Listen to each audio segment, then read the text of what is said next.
Jorge Bergoglio nunca creyó que iba a ser papa. Rezaba para no serlo. Incluso él, hombre de andar caminando las calles de Buenos Aires, a pesar de ser cardenal y máximo jerarca de la iglesia en Argentina, llegó como todos los domingos a las 5:30 de la mañana a recoger el diario La Nación.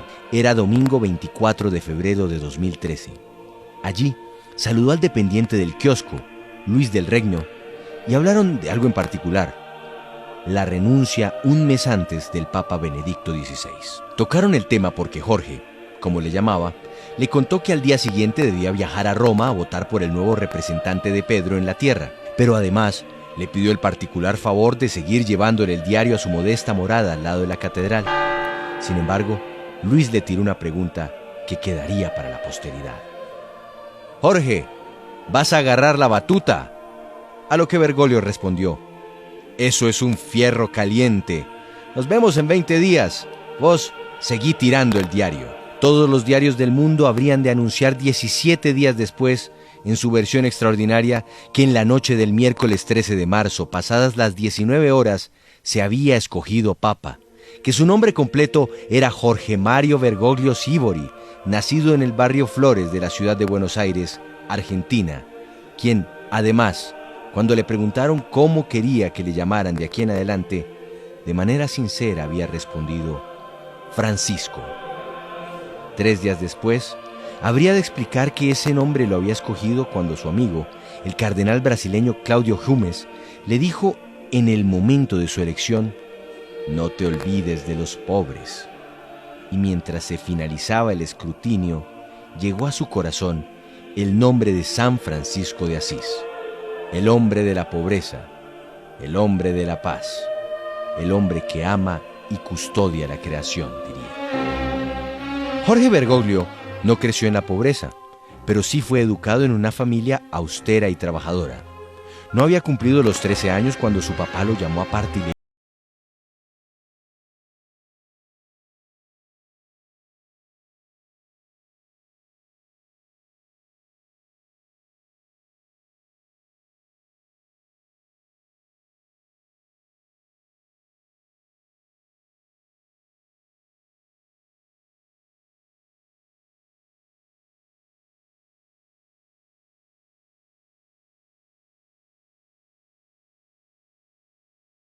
dijo que ella, desde su lecho de enferma, le daba instrucciones a sus hijos de cómo se mezclaban los alimentos para hacer una buena sopa o un buen desayuno. Los que lo conocen saben que Bergoglio, hasta que fue cardenal de Buenos Aires, le gustaba cocinar para él o para sus invitados los días domingos. Incluso hoy, aún siendo papa, tiende su cama, porque dice que ese ya es un hecho.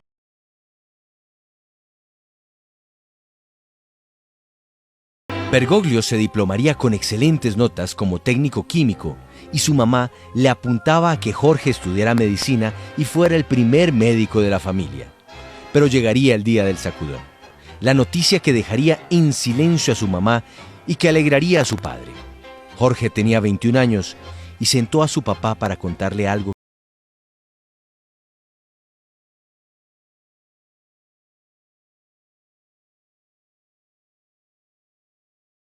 Su padre, de gran condición católica, se alegró y le dio un beso y un abrazo. El hielo vino por parte de Regina, su madre. Ella optó por el silencio frente al tema y dejó que su hijo ingresara al seminario diocesano de Villa Devoto en Buenos Aires. Pero la decisión no había sido un arrebato por parte del joven Jorge. Habían pasado 3 años antes para que madurara el emprendimiento definitivo hacia la iglesia. La luz, la voz, la revelación, la epifanía, o como se le quiera llamar, le llegó casi al cumplir los 18 años. Curiosamente, Jorge se iba para una fiesta con sus amigos de adolescencia, Alberto D'Arezzo, Abel Sala, Óscar Crespo y Francisco Espinosa. Pero antes, entró un rato en la iglesia de San José de Flores. Allí, se confesó con un sacerdote bastante afable. Aquel 21 de septiembre de 1953, al salir del confesionario, según cuenta el propio Papa, sintió una tranquilidad tan inconmensurable que decidió regresar a casa mientras su mente le decía que debía ser cura. Se enojó mal, Diría tiempo después, refiriéndose a su madre, quien no lo acompañó al seminario y quien nunca lo visitó, aunque los fines de semana lo recibía en casa como si no estuviera haciendo carrera para cura. Por esos mismos días hubo una tribulación en su vida. De pronto, antes de partir al seminario, cayó en cama. Los médicos le revisaron y no daban con la causa de la enfermedad. Entonces hallaron que el problema estaba en su pulmón derecho. Allí le encontraron 3 quistes que debían extirpar o podía morir. Era un joven deportista, sano, que no bebía y mucho menos fumaba. Tal vez fue en esas condiciones y tras recuperarse que con más ganas partió hacia el servicio de Dios. En el seminario se encontraría con otro cura que marcaría su vida. Se trata de Enrique Pozzoli, un líder salesiano de Almagro. Fue él quien le aconsejó a Bergoglio que se trasladara como seminarista a Tandil, donde podía seguir mejor los pasos de Don Bosco, pero además mejorar la parte del pulmón derecho que le había quedado. Lo hizo, pero curiosamente un año después se decidió por ingresar a la Compañía de Jesús, es decir, seguir los pasos de San Ignacio de Loyola, y de ahí en adelante profesar votos de obediencia, pobreza y castidad. Dentro de la compañía haría estudios de historia, literatura, latín y griego. Tras el noviciado, fue enviado en 1964 a dictar clase en el Colegio de la Inmaculada Concepción en la provincia de Santa Fe. Su aspecto físico era tan joven que los alumnos lo bautizarían con el sobrenombre de Carucha. Sin embargo, sus clases de literatura se habían convertido en culto dentro del claustro. Un día, por aquella época, le dijo a sus alumnos que cada uno debía realizar un cuento. Aunque a los que les quedara difícil la ficción, podían realizar un escrito de cualquier cosa, pero que le imprimieran su mayor esfuerzo, porque alguien llegaría invitado desde Buenos Aires para leer los textos y calificarlos.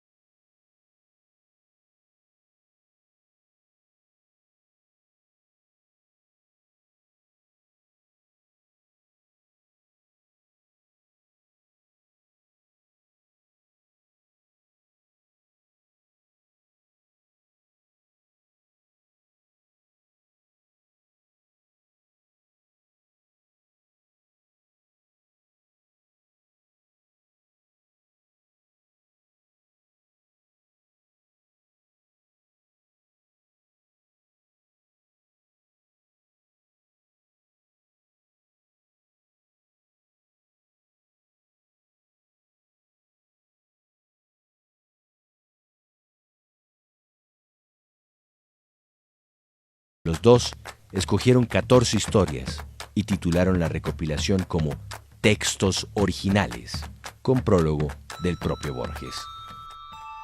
Jorge Mario Bergoglio prácticamente se ordenó sacerdote a los 33 años, la edad de Cristo. Era diciembre de 1969 y aquella vez se llevó una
el año de 1973. Apenas si tenía 36 años y había quedado al frente de velar por más de 160 sacerdotes y media docena más de casas curales. Pero aquella década se vendría con una experiencia amarga para todos los argentinos: la dictadura dictadura militar de José Rafael Videla. Era 1976 y cierta parte de grupos militares iniciaron un trabajo de limpieza social contra todo aquel que oliera izquierda o comunismo. Fueron decenas de personas las que acudieron a los favores del padre Bergoglio. Con toda la calle que había recogido durante sus años de andarla, Bergoglio fue capaz de diseñar planes tanto para esconder gente como para sacar a algunos perseguidos políticos del país y para presionar la liberación de los secuestrados. Se comprometió tanto en salvar vidas que fue capaz de entregarle su propio documento de identidad a un joven en peligro, disfrazarlo de cura y llevarlo él mismo hasta el transporte para sacarlo del país. Un día, muy preocupado por la vida de los curas Orlando Llorio y Francisco Jalix, quienes habían sido secuestrados en la villa de Rivadavia, le pidió al capellán que le oficiaba las misas a Videla que se hiciera el enfermo para celebrar él el ritual y estar cerca del teniente general. Mucho tiempo después, se supo que no solo habló con Videla para que liberaran a Llorio y a Jalix, sino que también lo hizo con un almirante de apellido Macera que tenía mucha injerencia en la cúpula militar. Los dos curas finalmente saldrían con vida, pero enemigos de Bergoglio tergiversarían la historia, afirmando que por él habían sido secuestrados y torturados. Como párroco, a mediados de los años 80 y 90, fundó 4 nuevas iglesias y logró montar media docena de comedores para los niños pobres. El 13 de mayo de 1992, al sacerdote Jorge Mario Bergoglio lo mandó llamar Monseñor Ubaldo Calabresi a la sala de espera del aeropuerto de Ezeiza. Hablaron de variedad de cosas sobre el trabajo en Buenos Aires. Bergoglio pensó que lo estaban regañando sin regañar, pero justo cuando Monseñor se iba a subir al avión, le soltó una gran noticia. Fuiste nombrado obispo auxiliar de Buenos Aires. La designación se hace dentro de 8 días. Vaticanistas que han investigado la vida de Bergoglio han coincidido en una cosa: el argentino nunca ha hecho lobby para ascender en la iglesia. Eran sus actos los que hacían que la gente le echara el ojo. Algo parecido sucedió 5 años más tarde, el martes 27 de mayo de 1997. Monseñor Calabresi lo invitó a almorzar a su casa. Y allí, en medio de disertaciones, un empleado apareció con un pastel y champaña. Bergoglio confiesa que pensó que era el cumpleaños de Calabresi y que casi se atreve a felicitarlo. Pero no. Ese día le anunció que desde Roma habría sido nombrado como nuevo obispo coadjutor de Buenos Aires. Un año más tarde, murió Antonio Carracino y Bergoglio lo sucedió como arzobispo de Buenos Aires, es decir, gran primado de la Argentina. Tal vez el año clave en su vida fue el 2001.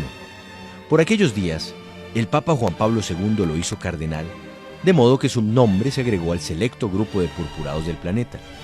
Y él, Jorge Mario, como siempre, dejó su huella en dicha ocasión. A todos los que le pidieron acompañarlo a su nombramiento en Roma, les hizo una solicitud: que en lugar de gastarse la plata en ese viaje, la donaran a los pobres.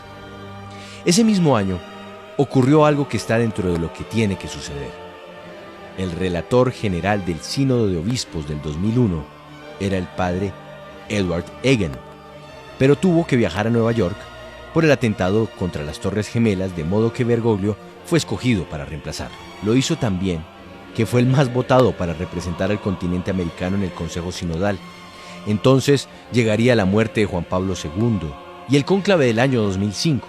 Aunque todos los purpurados juran silencio total de todo cuanto acontece dentro de la elección del nuevo papa, a la prensa se filtraría que el argentino había sacado 40 votos, pero que con un argumento valioso les había pedido a sus seguidores que se los dieran al alemán Joseph Ratzinger, ya que tantas fumatas negras harían pensar al mundo que la iglesia estaba totalmente dividida. Bergoglio pensó que se había salvado de ese fierro caliente, pero con lo que no contaba era con la renuncia de Benedicto XVI en febrero del año 2013. La elección estaba tan clara que duró apenas un día. Esa misma semana dejó en claro el tipo de papa que iba a ser. Primero, No quiso quedarse a vivir en el tercer piso del lujoso Palacio del Vaticano, sino quedarse en la modesta habitación 201 de la residencia de Santa Marta, en un cuarto de 50 metros cuadrados, e incluso desayunar y almorzar junto a la gente que pasa por aquella sede.